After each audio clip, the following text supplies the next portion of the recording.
इब्लीस कौन था? इब्लीस की नस्ल की इब्तदा जिस जिन से हुई उसका नाम तारानोस कहा जाता है। तारानोस इब्लीस से 1,44,000 साल कबल दुनिया पे मौजूद था।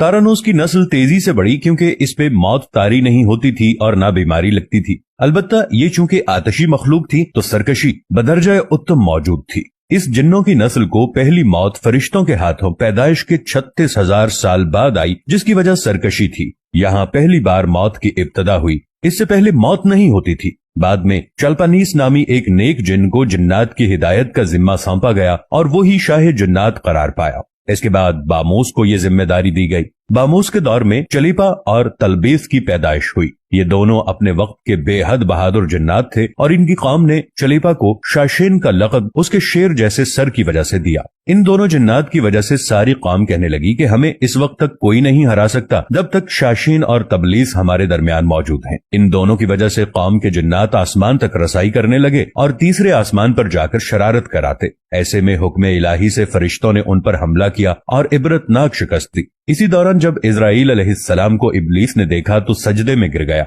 इब्लीस शुरू ही से एक नडिर और ज़हीन बच्चा था। इसमें बाप की बहादुरी और माँ की मक्कारी कूट कूट कर भरी हुई थी। इसने मलाइका के साथ जाकर तौबा का बाकायदा ऐलान किया और फिर फरिश्तों से फैज़ इल्म हासिल करने लगा। हुसूल इल्म और रियाजत का ये आलम था कि पहले आसमान पे आबिद, फिर दूसरे आसमान पे जाहिद, तीसरे आसमान पे बिलाल, चौथे आसमान पर वाली, पांचवें आसमान पर तकी और छठे आसमान पर कबाजान के नाम से मशहूर हुआ।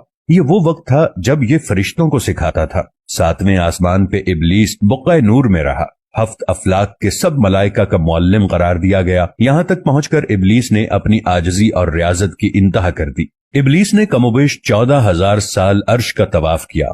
उसने यहाँ फरिश्तों में उस्ताद सरदार अज़ाज़ील के नाम से शोहरत पाई और कमोबेश 30,000 साल मुकर्रबीन फरिश्तों का उस्ताद रहा। इब्लीस के दरसोवाज की मियाद कमोबेश 20,000 साल है। फरिश्तों के साथ क़याम की मुद्दत कमोबेश 80,000 साल है। इब्लीस को हुक्म हुआ कि दारोगा जन्नत रिदवान की मुआवनत करो और अहले जन्नत फरिश्तों को अपने इल्म फजल से बहरावर करो। यूं इब्लीस को जन्नत में दाखिले का परवाना मिल गया और जन्नत में भी अपने इल्म से दारोगा जन्नत रिजवान को सैराब किया और यूं जन्नत रिजवान की कुंजियां इब्लीस के पास रहीं। रिवायात के मुताबिक इब्लीस खजानची के फराइज 40,000 साल तक अंजाम देता रहा। यही वो मकाम आला तरीन जन्नत रिजवान ही था जहां इब्लीस ने पहली बार बादशाहत के ख्वाब देखना शुरू किए। उस वक्त इब्लीस के पास हफ्त तकलीम, अफलाक, जन्नत और दोज़ख सब का इख्तियार था और उसने चप्पे चप्पे पे सजदे किए थे। मगर यहाँ पे इब्लीस आजिजी से पहली बार भटका और खुद को बादशाह बनाने और रब बन जाने की ख्वाब देखना शुरू किए। कई मलाइका के सामने रबूबियत की बाबत बात भी की मगर मलाइका के इनकार के सबब चुप हो गया और यूं निजाम चलता रहा। मगर इस सब से अल्लाह ताला की जात बेखबर न थी। फिर आदम अलैहिस्सलाम की तख्लीक का मरहला आया जैसे कुरान मजीद में वाकयात बयान हुए हैं।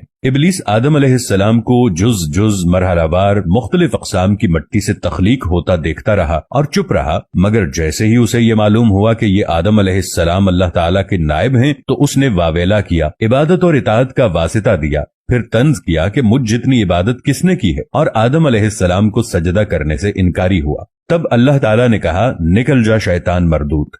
लानती करार पाने के बाद इब्लीस ने अपनी इबादत और रियाजत का रब्बे करीम से एवज मांगा, जिस पर अल्लाह ताला ने इब्लीस को एक वक्त मालूम तक मोहलत फराहम की। इस पे इब्लीस ने औलादे आदम को सिराते मुस्तकीम से भटकाकर अपना पैरोकार बनाने का दावा किया, जिस पर रब्बे करीम ने फरमाया कि जो मुत्तकी और परहेजगार होंगे तू उनको गुमराह नहीं कर पाएगा। इब्लीस के इस लानती काम में उसके 5 साथी हैं। नंबर 1, सब्र। इसके इख्तियार में मुसीबतों का कारोबार है जिसमें लोग हाय वावेला करते हैं, गिरेबान फाड़ते हैं, मुंह पे तमाचे मारते हैं और जाहिलियत के नारे लगाते हैं।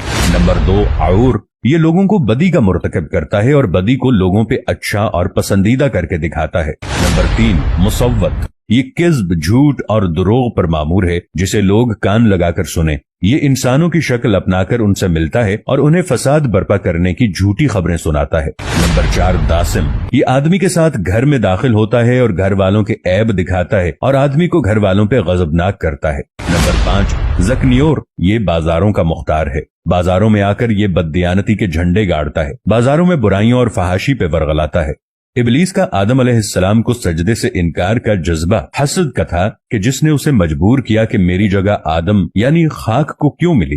ये उसका जज्बा तकब्बुर और गुरूर था कि मैं आला हूं, और इस एक सजदे के इनकार की बात नहीं थी, बात थी इताअत से सरकशी की, शिर्क की। इब्लीस ने दिल में खुद को रब मान लिया था। इसी शिर्क अजीम की बदौलत इब्लीस ता क़यामत रुस्वा और लानती ठहरा और औलाद आदम को भटकाने के लिए आजाद करार पाया। हासिल नतीजा ये ठहरा कि रब्बे करीम को इंसान की इबादत, आजजी, इल्म दानिश से गरज बाद में है। रब्बे करीम सिर्फ देखता है कि दिल में इताअत और फरमाबरदारी कितनी है, और इसी बुनियाद पे तक़वा और परहेजगारी के दर्जे करार पाते हैं। अल्लाह से दुआ है कि अल्लाह हमें मुत्तकी बनाए।